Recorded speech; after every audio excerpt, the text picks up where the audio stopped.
Allora, dobbiamo dedicare qualche minuto anche alla didattica a distanza, alle prospettive che ci sono. Adesso voi in che situazione siete e che cosa auspicate, prospettate, che cosa si potrà realisticamente fare, visto che lei tra l'altro come Presidente Forma Veneto un po' coordina tutte le attività di questi centri? Ma noi siamo fermamente convinti che i ragazzi debbano andare a scuola, punto.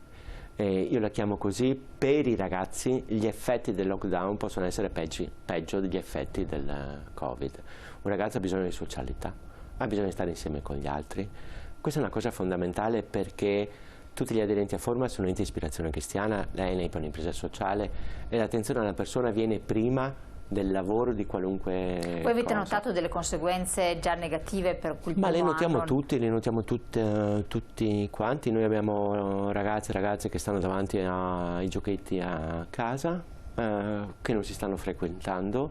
Quindi non partecipano alle lezioni? No, i nostri partecipano, hanno livelli di frequenza molto alti, però ci sono delle cose che anche nel lavoro e nella vita servono e che si imparano in questa età, che sono quelle soft skills. Una delle soft skills è la capacità di relazionarsi. Sì.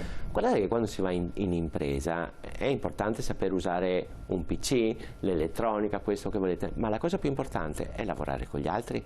Se io vivo in questo periodo da solo dentro una casa, non sviluppo quella capacità che è importantissima, stare insieme con gli altri.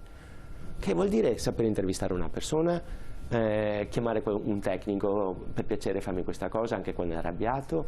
Sono cose fondamentali nella vita della persona prima che del lavoro. Che prospettive ci sono allo stato attuale? Perché comunque voi, un attimo solo che leggo il messaggio, che adesso se no non facciamo in tempo. Carissima Elena, credo che diamo sempre molta responsabilità alla scuola demandando a loro un ruolo fondamentale dei genitori, dell'educatore. Cosa dite?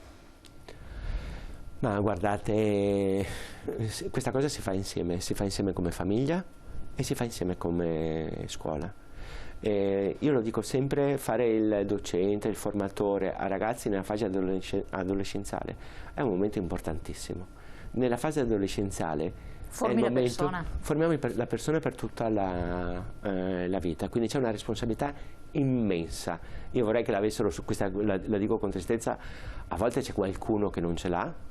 Tantissimi invece sono i docenti che ce l'hanno molto chiaro e tutti sappiamo che stare distante da scuola è drammatico dal punto di vista proprio sociale di questi ragazzi. Però con questa prospettiva qui di coloretti assurdi, vabbè, che continuiamo a perpetrare quando altri paesi già si sono rimessi in altri orizzonti, la scuola continuerà a stare chiusa sostanzialmente? Ma guardate, la scuola è un luogo sicuro.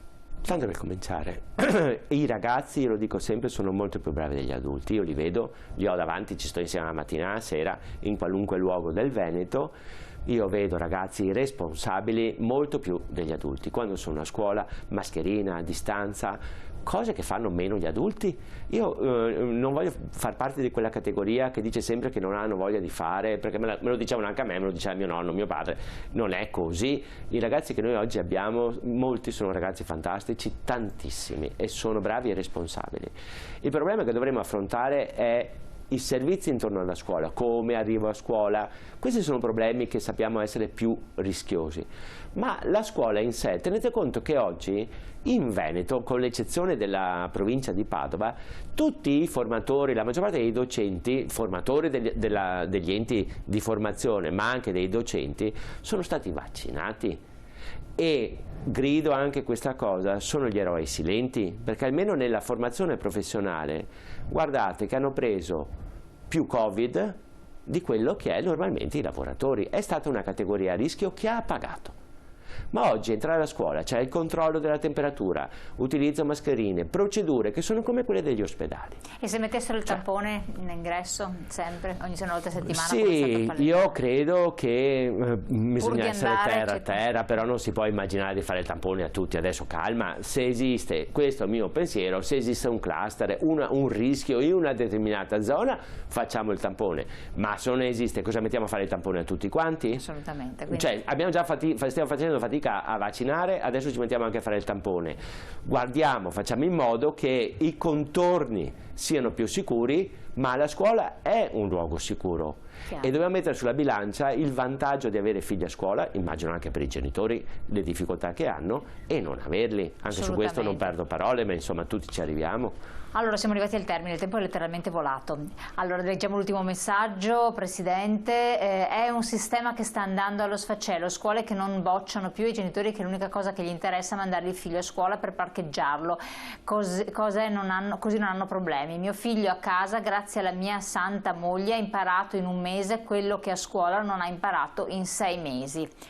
Allora, con questo di scuola bisognerà ancora parlare, effettivamente sarà anche necessario appunto per cercare di orientare meglio, fare una cultura, ecco, di queste Però la scuola va anche difesa, noi non possiamo essere sempre il paese che critica sempre, le istituzioni vanno anche, se vogliamo istituzioni migliori, la scuola è un'istituzione. E vanno conosciute a qualunque bene, livello. E vanno conosciute e rispettate. Chiaro. E vanno anche rispettate Presidente, insieme. Assolutamente, io la ringrazio tantissimo, anche voi telespettatori di averci seguito e di aver partecipato. La puntata la potete trovare come sempre in replica nel nostro sito internet. Buon proseguimento, ci vediamo domani, grazie. Grazie a tutti.